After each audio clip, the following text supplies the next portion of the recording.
Welcome to the Audiobook Lovin Podcast, discussing all things audiobooks with the authors that write the stories and the narrators that perform them, including a special series with narrator Shane East. The Audiobook Lovin Podcast is brought to you by Viviana, Enchantress of Books. Hi, everyone. Welcome to Season 2, Episode 2 of the Audiobook Lovin Podcast. And my guest today is narrator Sebastian York. Welcome back, Sebastian, to Audiobook Lovin. Thanks, Viviana. We last spoke back in 2017, and we had lots of new listeners. So why don't we start by having you tell us a little bit about yourself? It's a quick rundown of and how long you've been narrating and how you got started. Okay. Jesus, really? 2017? Okay. Yeah, I know. It seemed like forever. I was looking at the date. I'm going, damn. Yeah. Well, I am an audiobook narrator. I've been doing it for about, 10 or 11 years now. I think it's 11 years now. And I don't know. I've done several hundred by now, I guess. I live in New York. I live and work in New York. And that's about it. I don't have any pets. I'd like to change that. I'd like to have a dog someday. But yeah, in the meantime, I just I like to read outside of work. I enjoy bicycling very much. I like a lot of swimming, ocean swimming. I enjoy wine, which I am enjoying right now as we speak, along with port. Yeah. I'm drinking a Cabernet Franc, by the way. I was going to ask you what you're drinking. Good light red wine, good early fall wine. And that's about it. I don't know. I just don't know what else to say. Maybe we can uncover some more things as we go along. Yeah, no, for sure. Like I said, one of the questions was, what is your favorite wine? Oh, shit. It's too difficult. It's like saying what your favorite band is or something. Oh, so you have many. I can tell you what I don't like. I don't like most Portuguese verdejos. I don't, it's too sweet. I don't like sweet wine. I like a good light and crisp wine, whether it's rosé, red, or white. I don't go in for the, really expensive stuff. I think, I've had bottles of wine that were $10, $12 that are far and away greater than one that's 45 or 50. I can tell you that. So that's true. But I really do like a Cab Franc in terms of a red.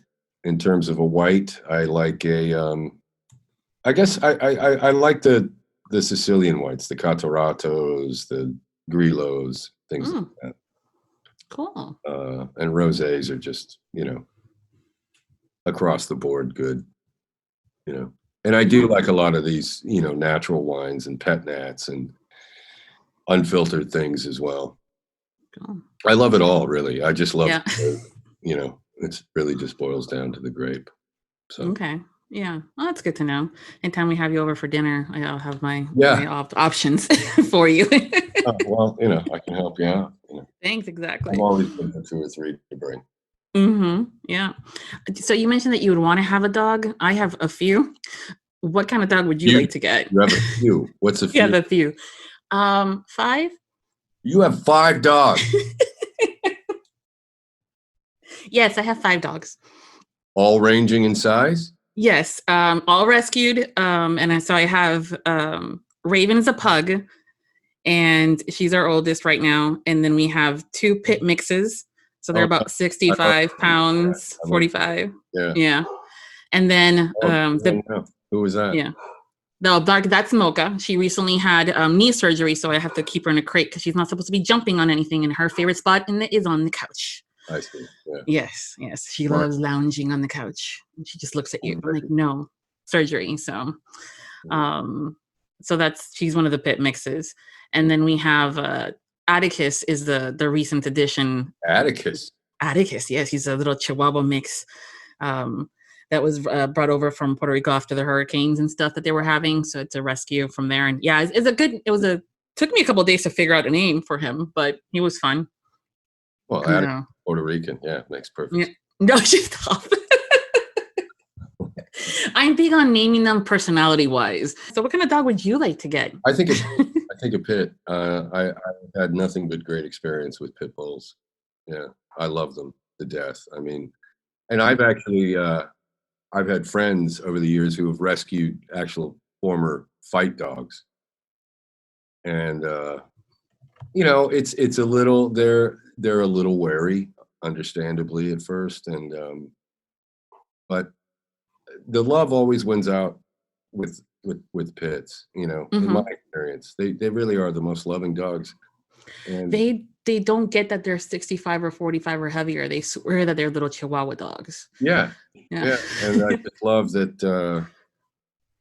they just do what they want to do. I dog sit for some good friends of mine, and they have a pit, Lola.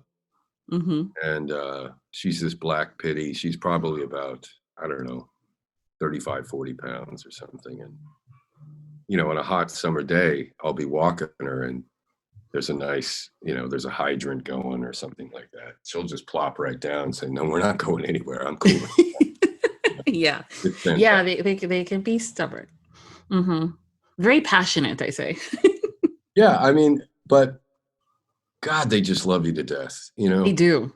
There's nothing great. You come home and those things, they're just up in your face and they're licking you, to death. And it's fantastic. So I think it would be a pit bull. It's I know.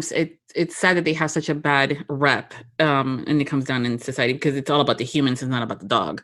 Right. And funny enough, my pug goes after his jugular.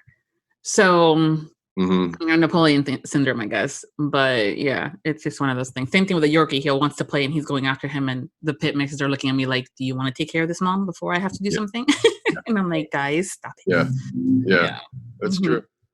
Yeah, that's play to them. It is, yes, and I've had to learn to let them do that a little bit. They like to spar. They like it. So, which is what I like too. Yeah, I like to wrestle with a dog. Yeah, it's fun. Yeah, and it's better to do it with one that size, and they're good. Right. Like I said, it's all about training too. Mm-hmm. One of the things that we talked about back a few years ago, I had asked about what was your worst habit.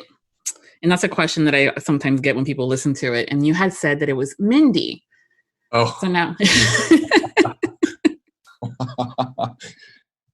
I wouldn't say she's my worst, but Yeah. Well, like I said, it's just one of those where it was like, I had a couple of questions like, is he talking about the TV show? I'm not going, I ask the questions, he gives me the answers. What would you say is your worst habit right now, like as of today? Is it still Mindy? No. My worst habit today. I guess anger. I get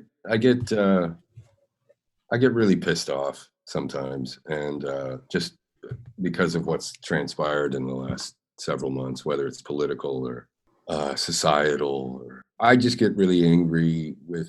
It's just anger. It's something that I've kind of battled my whole life. I got a hot temper, and it's quick. The irony is that it really comes easily during the work. I can really just, if a scene calls for anger, I can just turn it right on, no sweat, no problem. And but I'm not a violent person. I don't. It's nothing like that. It's just something. It's this. It's just something that is brewing and then bubbles to the surface. And I can lash out at friends. In conversations. In typical just friendly conversations, I can lash out. I can disagree with somebody. And again, I don't necessarily yell or anything, but I will challenge people. And sometimes that can be perfectly fine. It depends on the company, I suppose. But when it's with your friends, I've been called out on it. And I think, anger is the result of any number of other emotions, frustration, some kind of sense of confusion. And, loss and negative anything, sadness, right, and sadness, and those have been pretty prevailing emotions over the last 4 or 5 months. It's being in New York and seeing what we've gone through.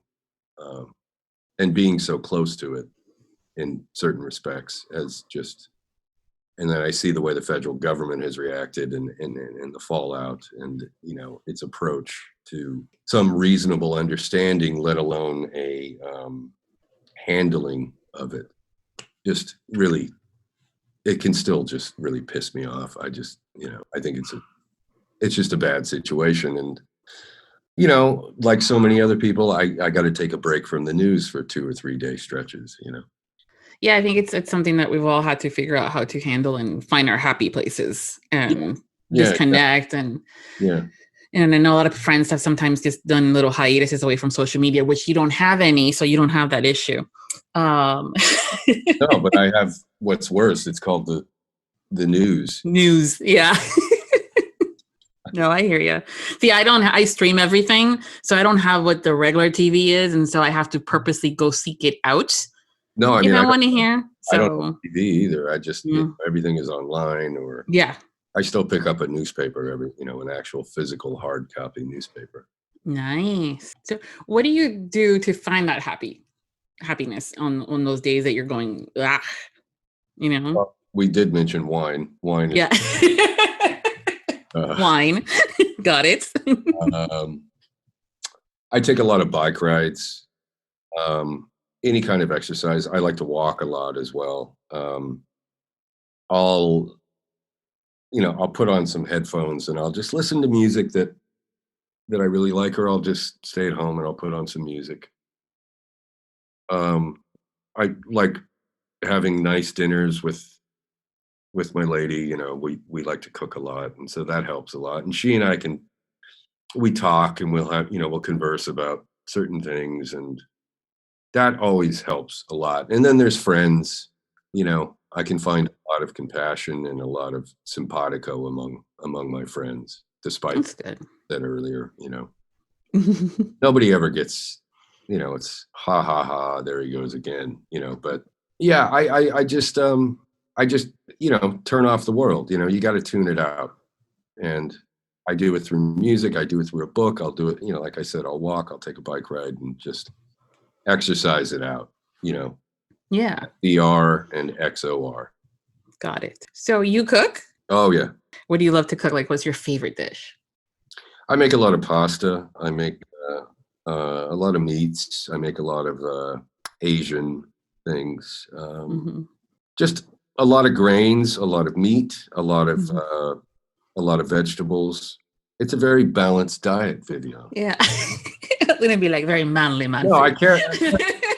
No, but you know, it's and anything that pairs with the wine. It's true. I hear you. I'm partial to my pastas and my carbs, certain things here and there, so I get it. And plus, we're coming into the season of slow roasted meats, which is very, very exciting. Yeah. Yes, true. Yes.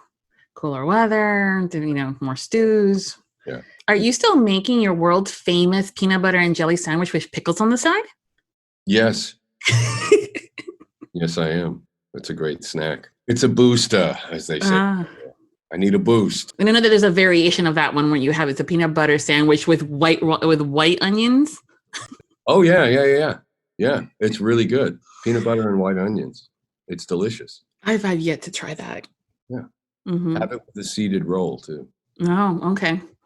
I'm going to go to the grocery store, order the one roll. Oh, I had a friend years and years and years back, very good friend, and he turned me on to that. I thought he was crazy too, and then I took one bite and I was hooked. Have you developed any other interesting food combinations while we've had all this time at home? It's hard to say because we cook probably at least 5 days a week, and we're always just picking up all kinds of different recipes and everything. So I don't think. I mean, it's just kind of an ongoing exercise. We're just always looking for something new and good to make. I'm just trying to think if there's been something that's no, there hasn't been any more experimentation. Yeah. Good. Okay, cool. I mean, I love to cook too, but it can be a pain in the ass to come up with different meal plans and, varieties and stuff like that after a while. Do you guys do like cook shows and watch cook shows, or is it more like a book or the internet? How do you guys find these different recipes? Mainly books and internet, stuff like that. And some cook shows. Yeah. I mean, I like to delve into an old Julia Childs show every now and again, that is. But yeah, mostly books, I have to say. I have an entire bookshelf with case with cooking books and stuff and things that I've been gifted. And I'm like, as long as it has pictures, I can do the cookbook. But there was a great show. It's crazy. There was some trend about, I don't know, 10, 15 years ago among musicians who, I mean, it makes perfect sense. I mean, a lot of artists love to cook. And, but there was a guy named Blixa Bargeld. I don't know. He founded this German band called Einstürzende Neubauten many years ago. And he had a cooking show for a short amount of time, but he cooked really great stuff on it. And if any listeners want to check it out, Blixa Bargeld, that's Bargeld. Blixa is Blixa. Highly entertaining individual and a great cook, I have to say. So every now and again, I'll go check out old episodes of that. It's pretty funny. But yeah, I know with all the streaming services, and they have so many different cook shows. There's one, I think it's called like Chef, and it's based on, I forgot, he's a producer and did a movie, and it was about food trucks. And so he's been interviewing people and the variety of actors and musicians that have been doing the shows with him, and they cook stuff and you're going, wow, okay, that looks really good and interesting. You know how to do that. Yeah. So that's really cool. There's an Italian guy too. I don't know. You speak any Italian? Very little. I can understand it because of the Spanish that I know. Oh, okay. So, yeah. Well, there's a guy, Giorgio, a huge guy. It's really funny because he goes in and out of, he'll get huge. He'll be 400 pounds and then he'll go on this diet and he'll lose 200 pounds. He's done this like 10 fucking times. It's incredible. And, he is so great watching this guy cook because he's tasting it the whole time. And he has that, he's just got that Italian character that you instantly fall in love with. He just loves the food that he's doing. He's very excited about it, but not in an overbearing cheerleader kind of way. It's very, yes. He just loves what he's doing, and watching him cook is just, it's an art form in and of itself. And he's always in these, some terrazza, in Sicily or something, or on the coast of the Adriatic, and he's grilling and it's a beautiful night and he's sipping his wine as he goes about his business. And it's fantastic. It's just entertainment alone. I like when their shows are like that you kind of get a little bit of a history of the dish or where it came from. And it's not just, put the grill marks on this and add the onions. Oh yeah. I like more of that info stuff. Yeah. I mean, well, he, he's just moving along as he goes. Everything is just being put onto the fire as he's going. It's all in real time. I'll have to look him up. Yeah. Mm-hmm. Yeah. To check him out. Yeah. And it's highly entertaining. And he's a beautiful cook, just watching the guy slice things and his hands and the way he moves the food around in the pan and things like that. It's intoxicating, really. It can be very melodic and, very easy. And, when there's a pattern to it. Yeah. The other thing that we talked about last time, which took you by surprise, complete shock, was that you are like an auto buy for listeners, that you have this huge following that absolutely loves and adores you and will pre-order the book because it just says Sebastian York on it. Yeah. And you're like, really? And I'm like, yeah. And I like almost had to convince you. And so now fast forward, since the last time we talked, and the industry of audiobooks has grown exponentially, and it continues to climb in trends and sales and stuff like that. So your audience has also continued to grow. And I know that because you're not on social media, you don't get to see some of this stuff. But I kind of wanted to get your thoughts on the following, because you now have an official fan group that currently has 737 members, and it grows daily. So, yeah.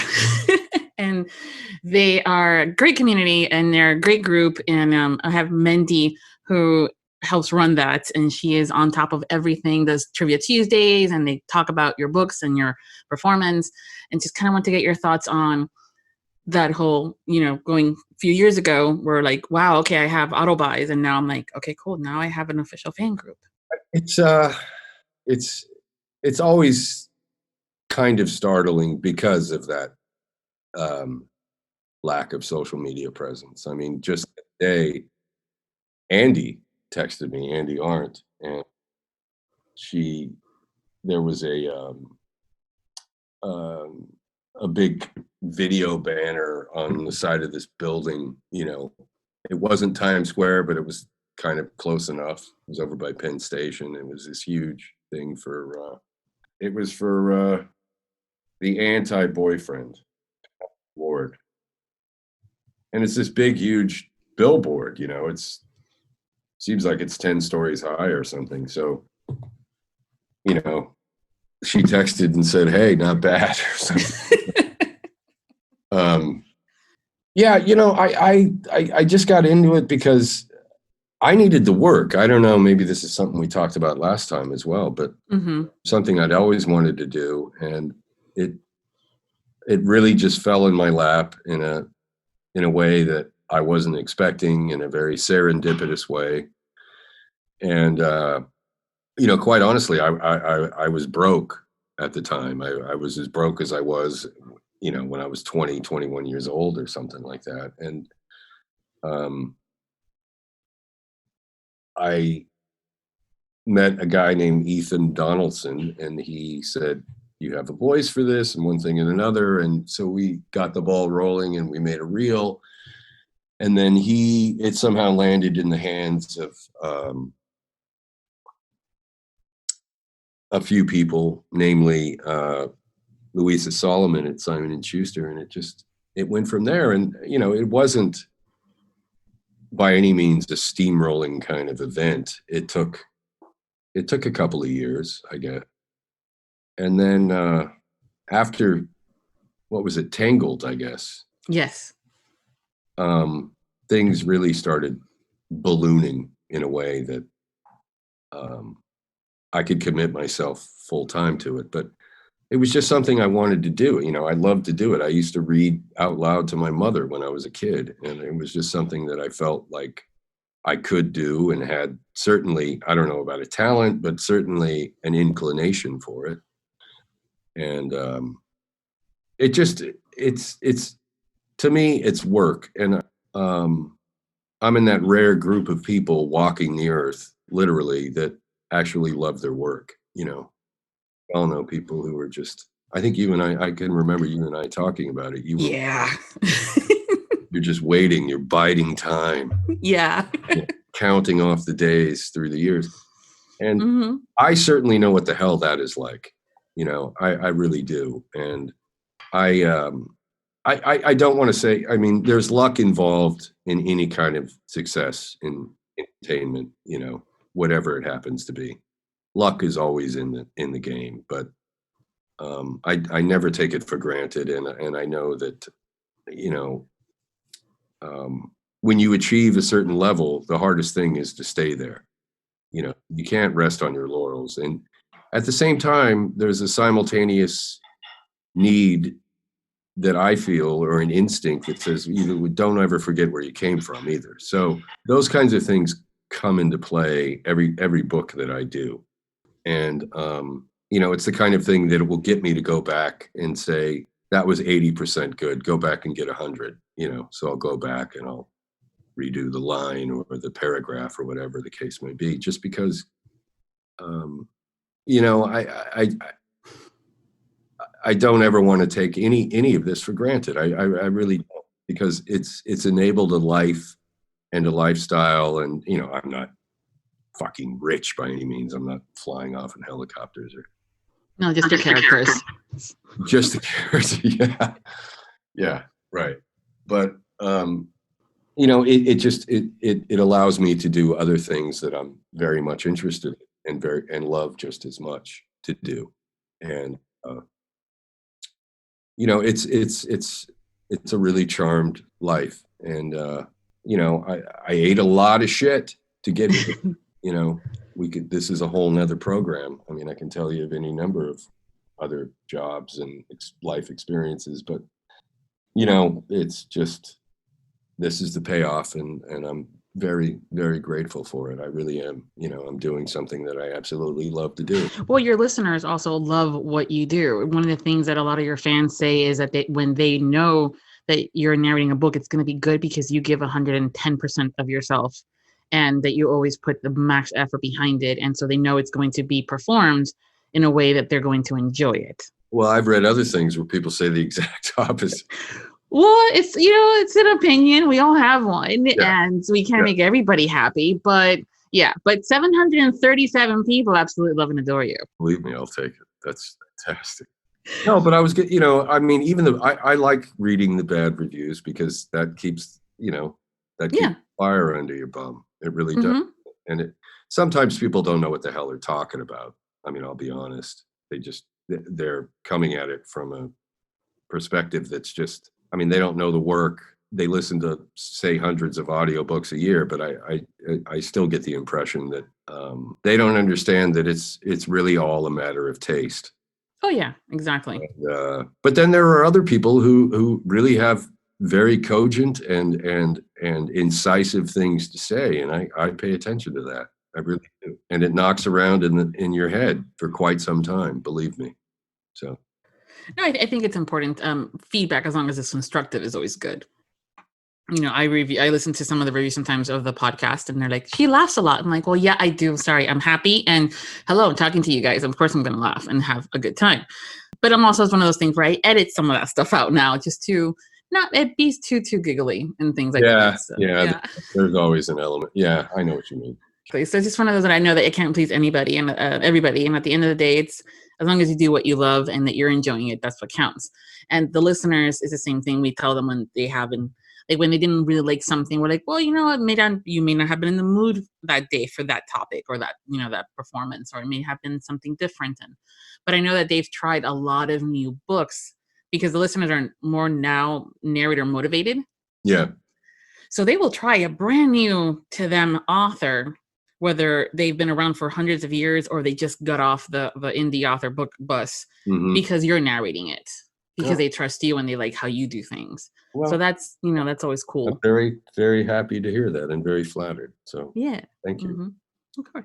Yeah. And like I said, Mendy does a phenomenal job with that fan. I did want to give her a little bit of a shout out there, because she keeps everybody happy. And we try to find authors too, like Miss Ava Harrison, who also adores you and appreciates your work. Yeah, she says hi. We were talking a little earlier in the day, and she's like, oh, what are you doing today? And so you came up, and she's like, oh, tell me I say hi.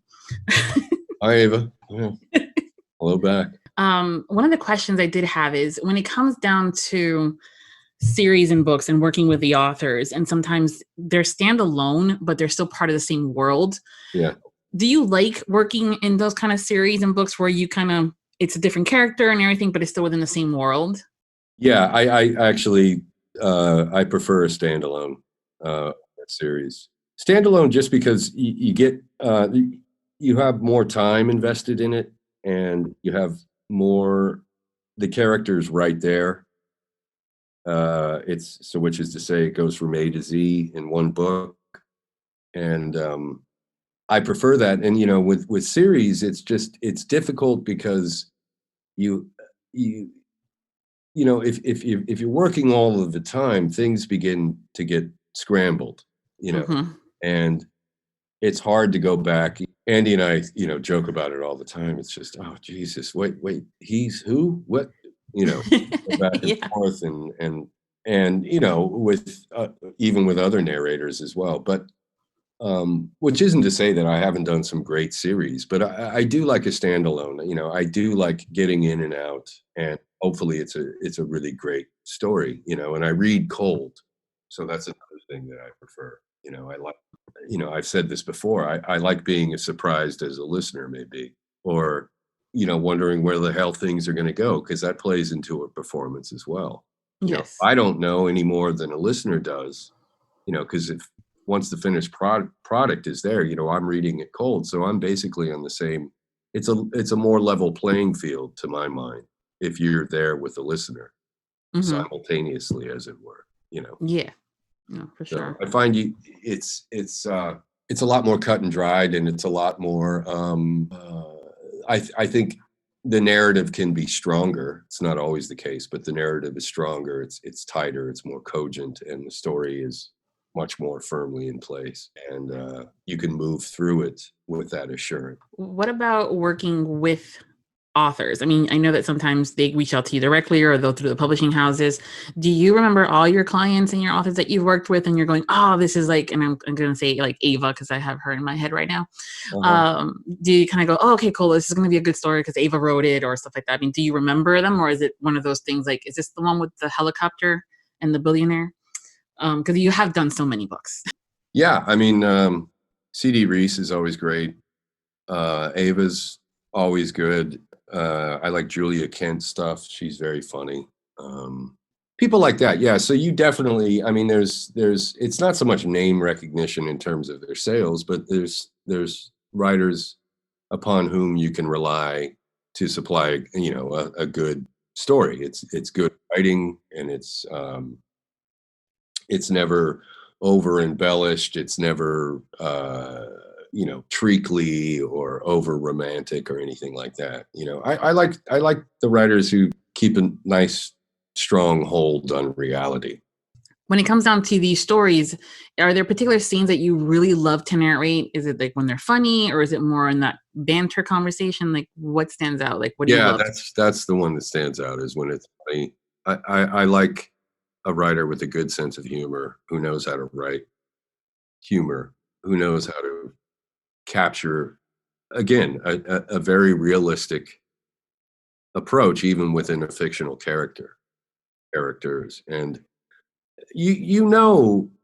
I mean, some writers just have better ears than others. That's all. It's just it's a matter of capturing the rhythm of a conversation, whether it's humorous or whether it's an argument. People take on certain characteristics when they're in the midst of these given emotions, and you can tell it, and you can see something that's more authentic than others. And when that happens, it makes everything easier. And I think it just only helps a performance. It only helps a reading. Narrators love that, because it makes your job easier. The good material always makes things easier, and a lot more captivating, and a lot more, it helps you invest in a given scene, or even an entire book in some cases, because there is that kind of gravitas or authenticity or sincerity about it that really just captures you and your ear and your eye, and therefore your voice. Those are all connected. So there is a musical aspect to this, for sure. I mean, you hear actors all the time talk about this musical interaction they have with dialogue. And good writing enables you to listen in a way that can bring it all deeper inside of you, that can strike some chord within you, or find some sort of sincere bone from which their narration can achieve some kind of equal authenticity.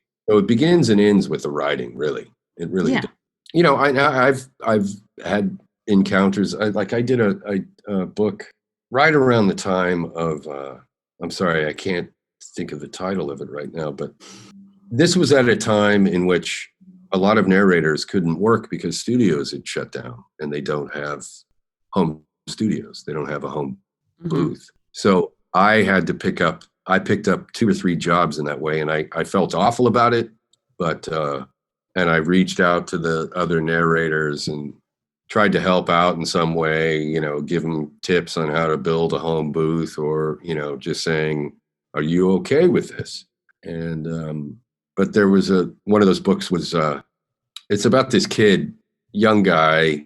He's a baseball player, and his father is dying, and he's having this, and he's coming out of college, and, he's a major league prospect, and he is having this, kind of come to Jesus with his father, who is somewhat incoherent in his hospital bed. He's basically on his deathbed. And, this was around late March, early April or something. And I just broke down, man, Mm-hmm. That if you hear me blubbering and spitting and everything, it was so well written, and such a lovely passage of time, and this transference from one influence into another. And it's this kid, taking this father's influence, and he's going to pick it up on his own and sort of bring it into his own body. And he's going to address it, not just through baseball, but, through this. And it just really touched me in a way that a lot of books, or I should say few books, really can, Mm-hmm. I was just bawling my eyes out, Yeah, there's a few of you narrators that can really bring that emotion into it, and we can tell that you guys were crying, and then you're making us cry, and then where it's like, No, it was really unexpected, and Yeah. I finished it. I finished that section, and I chalked it up to just so many things that I, had to either tamp down or, I mean, what's great about great writing is that it's spooky in the sense that it can really sneak up on you and surprise Yes. you in a way that is so unsuspecting, and yet totally fulfilling, in the sense that you never saw it coming, and then you realize that it has some sort of association with what's going on in your head or what's going on in your life at a given time, Yes. Yeah. And that's what I mean by the authenticity, because when that rare little moment strikes,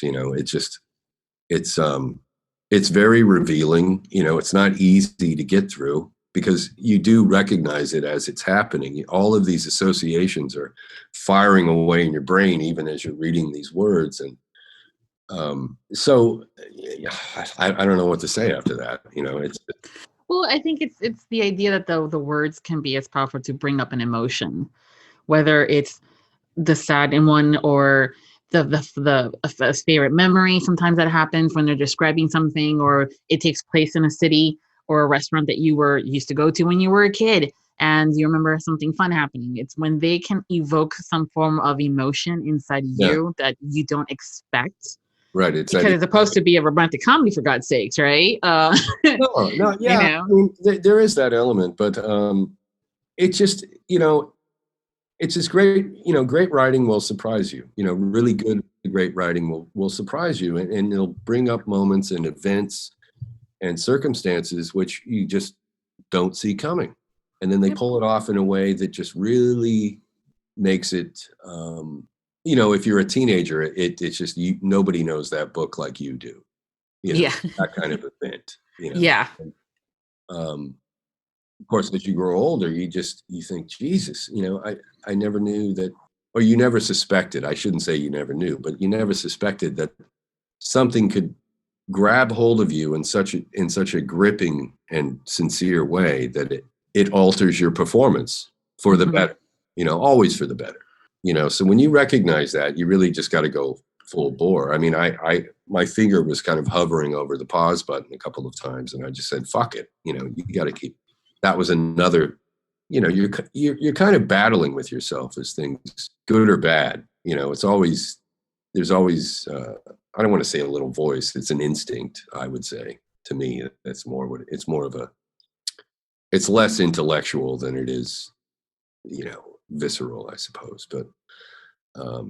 But that's the thing that.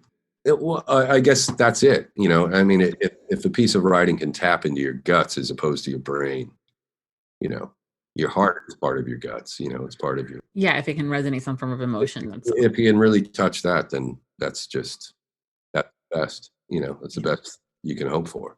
Exactly. Which is great too when, as a listener, when we get to hear those performances from you guys, that there's something in the voice and the tones we can tell. And that just adds more to our listening experience and can bring out even more emotion on our end too. So thank you for that.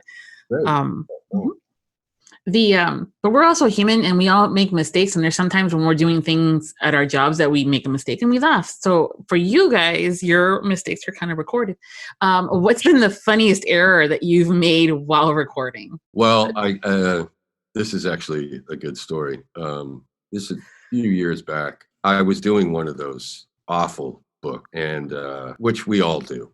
All right, let's face it. Nobody's going to name any names.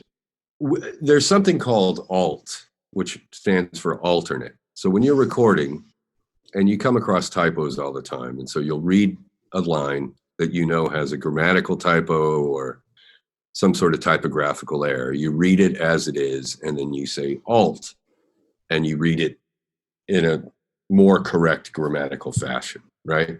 Mm-hmm. So I was just doing this left, right, front, and center with this one book, and I was pissed off at the editor and this so-called proofreader and, everybody involved in it because it was just a sloppy piece. And so I mentioned anger.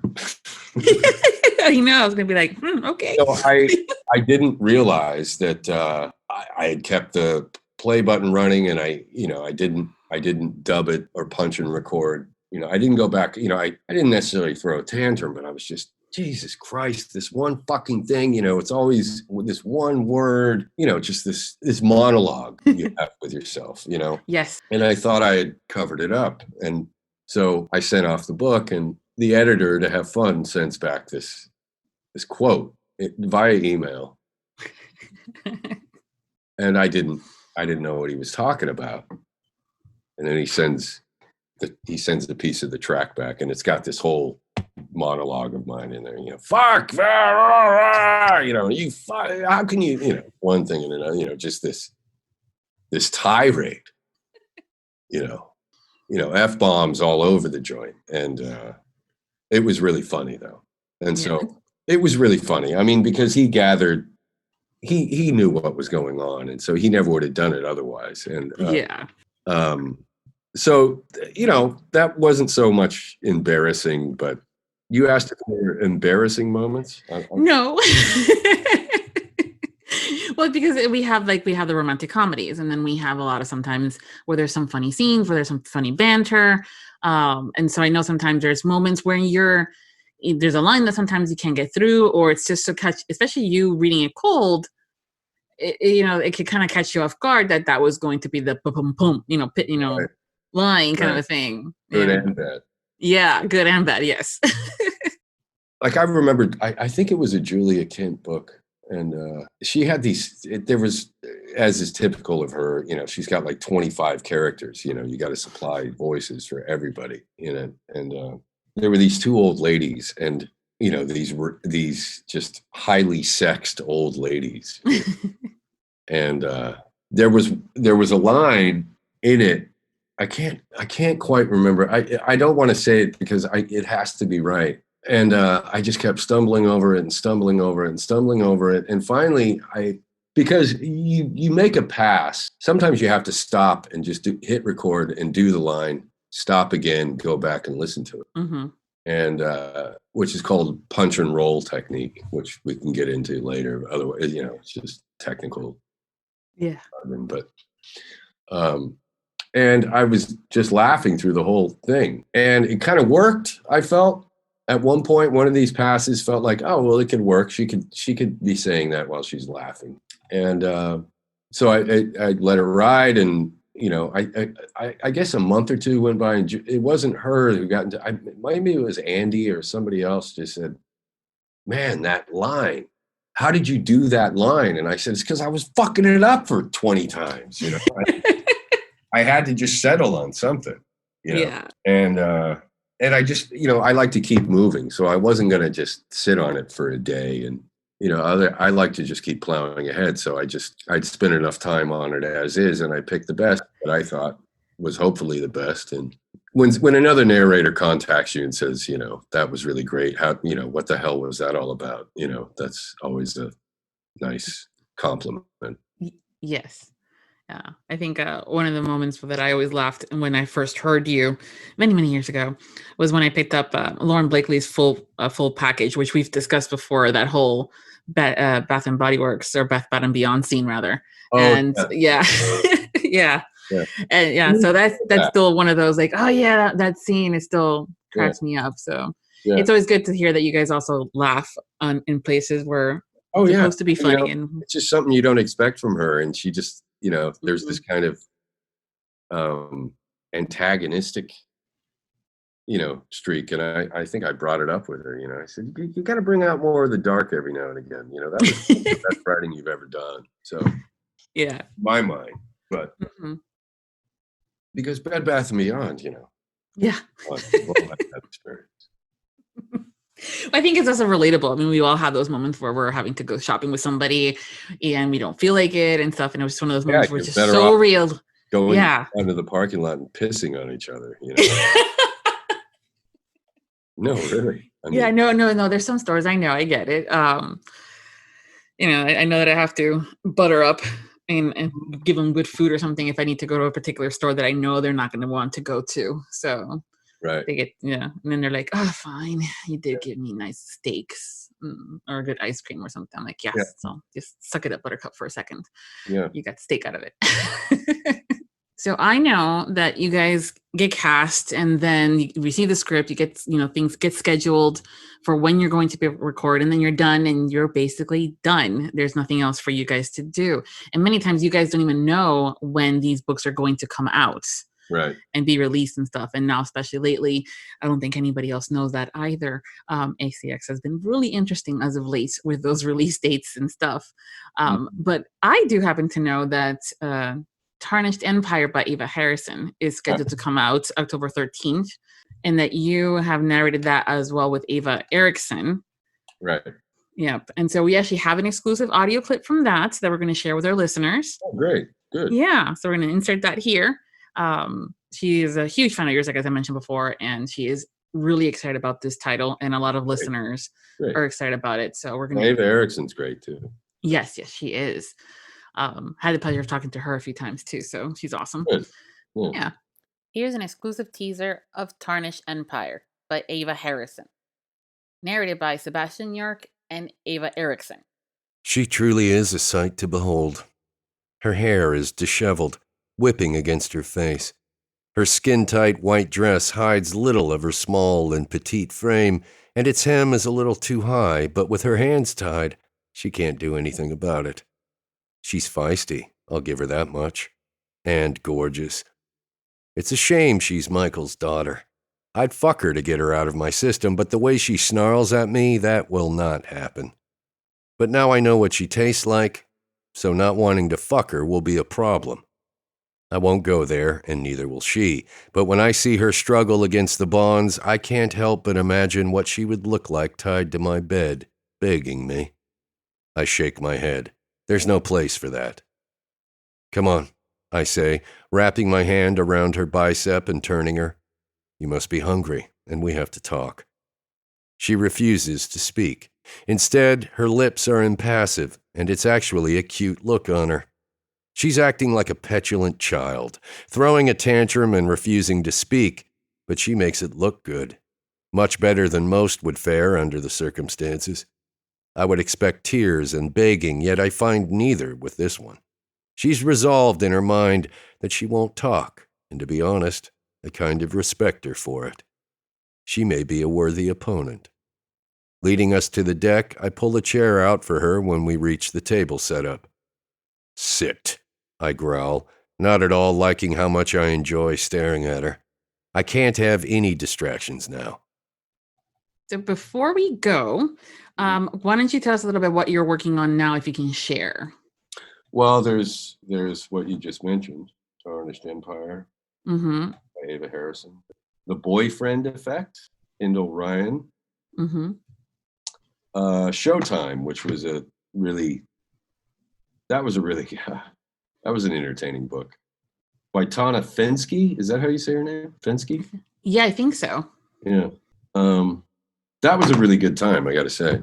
There was actually really good moments and in that. Do you know the premise of that one at all? No, I have not seen. So sometimes you guys get this stuff way before the audience even knows the book is being, created. So you want to share?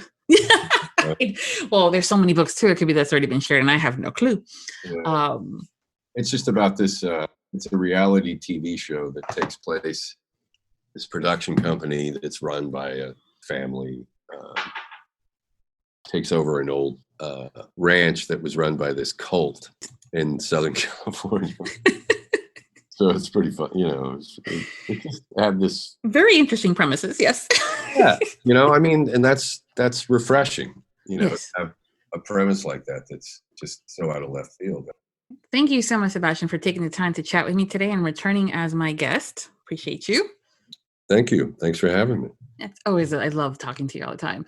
So while Sebastian doesn't have any current social media accounts, we do invite you to join his official fan group, and we'll give you all those links for you guys can just have a nice little community of all the fun about Sebastian's and to figure out the upcoming releases, get some exclusive content there too, because the authors love to pop in and share some of these goodies with us. So that's always a good thing. We'll include that information in the podcast episodes at the Viviana Enchantress of Books website. And until next time, happy listenings. A heartfelt thank you to all of our Audiobook Lovin Podcast Patreon. Special thanks to Susie Vanderham, Michelle Sutton, Jing Kemp, Jen Franklin, Brittany Cottingham, Kimberly Reed, Leanne Schwartz, Danny Johnson, Christine Cox, Christy Reitz, Jennifer Graham, Cindy Pittman, Mendy Summer, Jenny Johnson, Jesse Stafford, Chrissy Font, Rhonda Pezzarello, Evelyn Clarisi, Michelle DaCosta, Emily Dye, Michelle Bestard, and Farah Blair. The Audiobook Lovin Podcast has special Patreon access levels. Join today to receive early access to podcast episodes, exclusive content with our guests, and much more. Support the podcast by becoming a patron at www.patreon.com/audiobookllovin. We thank you for your support. Thank you for joining us on the Audiobook Lovin Podcast, hosted by Viviana, Enchantress of Books. For links and more information discussed in today's episode, previous podcasts, or the Audiobook Lovin Series, please visit our website, vivianaenchantressofbooks.com. If you enjoyed today's episode, please leave a positive review wherever you listen to our podcast. Until next time, happy listening.